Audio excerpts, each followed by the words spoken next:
become president. Well, today's the day, Jan. 25 years ago, Jan's husband assumed this position. And yes, Don was one of the reasons why I moved out to California back in 1987. What a pleasure to have you on the screen, Jan, as I give my remarks. Barbara, it's been a pleasure to work with you and an honor to work with the executive committee over the past 3 years. I've also enjoyed getting to know your husband, Joe. And good afternoon to everyone else attending this virtual AIPLA meeting. I'm so sorry we can't be together in person, but I'm still happy to have the opportunity to speak with you as we near the end of our annual meeting. I do hope that this meeting has left you inspired as it has left me. For those of you who don't know me, my name is Joseph Ray, or Joe to my friends, and Joey to those who know me from the days of Rockaway Beach, New York, where I come from. I left California to join a law firm named Kenobi Martins over 33 years ago.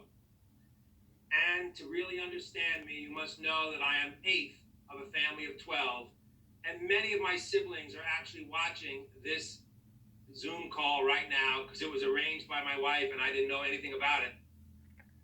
My parents, unfortunately, are not with us any longer, but they were both lawyers in New York City. I often think how much they would enjoy today's event if it was in a large hotel ballroom, places where my father was most comfortable.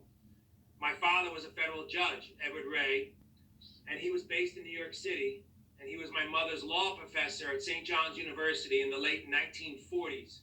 St. John's University, where our luncheon speaker and I would both later go to law school. I am an intellectual property trial lawyer, and I've been trying IP cases all over our federal courts across this great nation. I love the country and its intellectual property systems. I first began attending AIPLA meetings to keep in touch with my fellow law clerks at the Federal Circuit back in the mid-1980s. I had no idea how those AIPLA visits would spawn hundreds of very special relationships. And whenever people ask me whether they should join the AIPLA, my answer is simple. Only if you want hundreds of lifelong relationships and to be part of such a wonderful community. I must acknowledge and thank some of the people who encouraged me to be active in AIPLA, many of whom are no longer with us. First, I want to thank Howard Markey, the first Chief Judge of the Federal Circuit, who brought me to this very luncheon while I was a law clerk. I saw him entertain a large luncheon crowd. Back then, however, the organization was dominated by white men.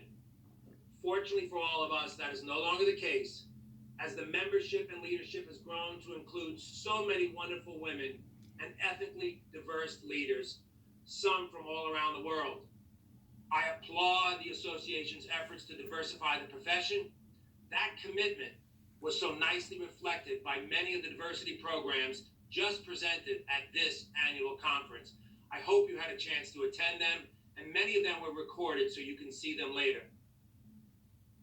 I also want to thank Charlie Baker. Charlie was a senior partner and a hiring partner at Fitzpatrick, Cella, Harper, and Cinto, the very first law firm I worked at as a law student. He was chair of the Patent Litigation Committee. He asked me to volunteer for my first AIPLA assignment in 1985. I was to write a paper concerning Federal Circuit jurisdiction, which the association published in its quarterly journal.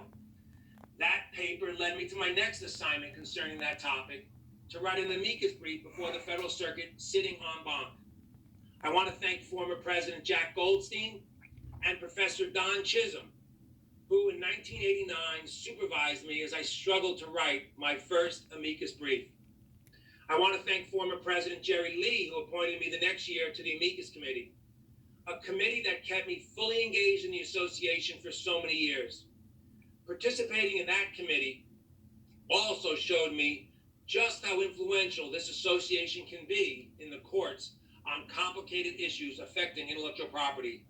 This is one of many ways this association helps influence the law. But of course, the person who led me best by example, you already know from our surprise guest, my law partner and career mentor, Don Martins. He assumed this position exactly 25 years ago in 1995. In 1987, Don escorted me and other young associates from my firm to our first AIPLA annual meeting. Among us was another future president, Bill Rookledge, my fellow associate.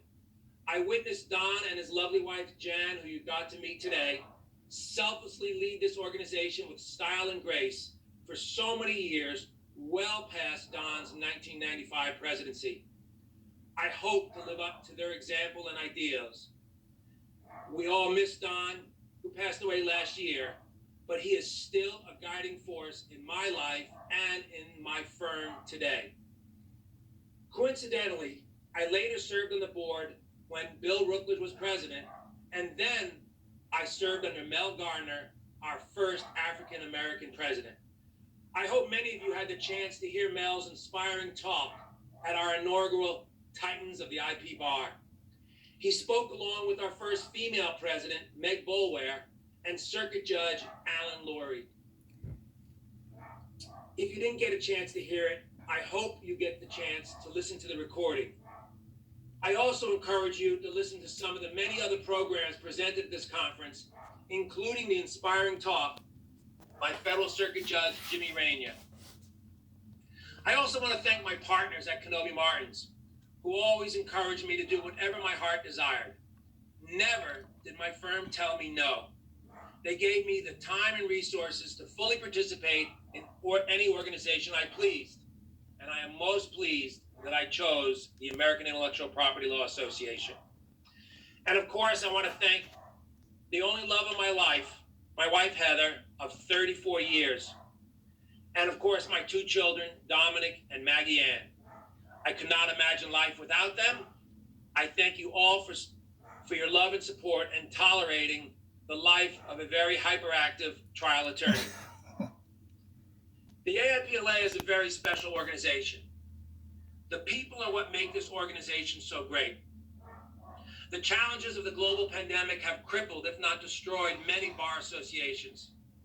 And obviously it presented serious challenges for us at AIPLA. But this organization, under Barbara's steady leadership, has responded to the enormous obstacles presented by the global pandemic. The association quickly adapted, readjusted its budget and priorities, and made some very difficult decisions. It continued to do what it does best, connecting people who are interested in a common goal, to advocate for strong and fairly balanced intellectual property systems so innovators, creators, and investors can feel confident the law will protect the fruits of their labor and their investments. The AIPLA could not function without its dedicated staff. Many thanks go to our Executive Director, Vince Garlock, and our Chief Operating Officer, Megan Donahue, as well as the rest of our faithful staff who continue to provide so many services to our members. It has been a truly challenging and extraordinary year for AIPLA. I have great confidence that we will overcome the challenges of this pandemic and hopefully reflect back that we have navigated its obstacles and challenges to the best of our abilities. I have faith in the leadership of the association that when this pandemic is over, we will become stronger than ever. To the hundreds of lawyer volunteers who keep this organization functioning and always moving forward, I want to give a very special thank you. Thank you. We cannot forget that this association and its members are all volunteers. Special thanks also go to my fellow officers and board members, especially the board members who joined with me 3 years ago and whose terms are now expiring. Matt Wagner, Deanne Smith, Tim Meigs, and Troy Grubau. I also want to thank our immediate past president, Sheldon Klein, who's also leaving our board and executive committee. Sheldon was another wonderful example that I met solely through AIPLA. Barbara and I and the rest of the board greatly appreciated your leadership over the years. And also thank you to the new volunteers who stepped up to take on new leadership and board positions this fall. Over the past 3 decades, I have been so fortunate to pursue cases for some of the country's great innovators and innovative companies. I have seen firsthand the importance of a strong and balanced intellectual property system. I have seen how the system is directly responsible for life-saving technologies and the creation of new companies and thousands of jobs.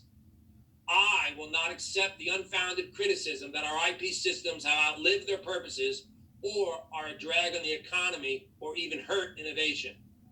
I have not witnessed that during my participation in the system for the past 35 years. If anyone doubts this, please take some time to listen to Judge Lori's speech he gave on Monday and how he has personally witnessed the patent system